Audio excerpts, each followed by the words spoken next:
Saya pernah juga disowani beberapa tokoh dari Mabes Polri. Saya sering bilang, Indonesia utamanya pejabatnya harus terima kasih sama seluruh rakyat Indonesia, karena itu aset yang sebenarnya Indonesia ya seluruh rakyat Indonesia. Saya satu cerita, ini hadis sahih di Bukhari, nggak bisa dipertentangkan. Ini hadis sahih di Bukhari, di Muslim.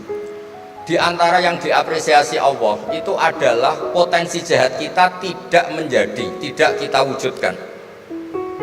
Kalau seluruh rakyat Indonesia, tidak usah seluruh, seperempat kita ini maling semua, itu negara miskin kok, karena biayai kita di penjara 2 tahun, 3 tahun.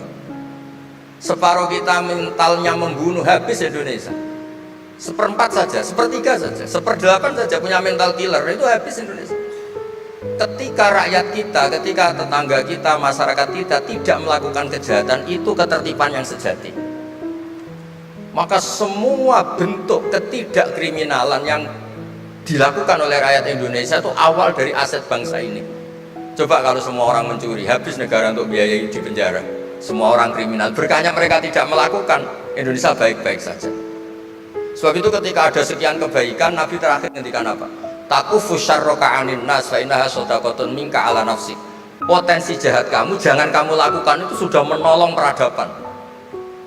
Para gadis tetap gadis karena nggak diperkosa. Orang yang punya kambing satu tetap punya kambing satu karena nggak dicuri.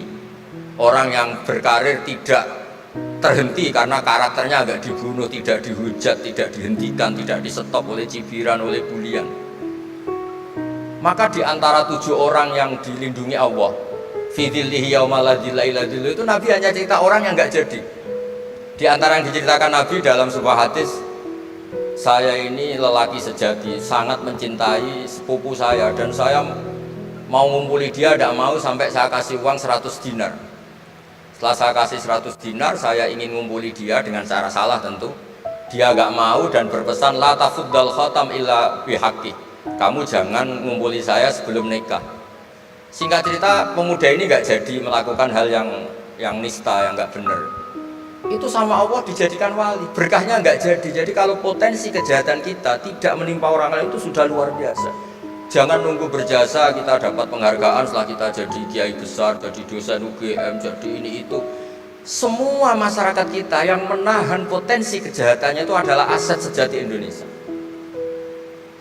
Karena sekali mereka berkejahatan, entah itu mencuri, merkosa, habis harapan kita sebagai bangsa habis. Tapi selama ini nunggu ngapresiasi itu yang bentuknya fi'lu, yang bentuknya mereka melakukan apa, sebetulnya tidak melakukan kejahatan itu sudah bagian dari kebaikan yang luar biasa.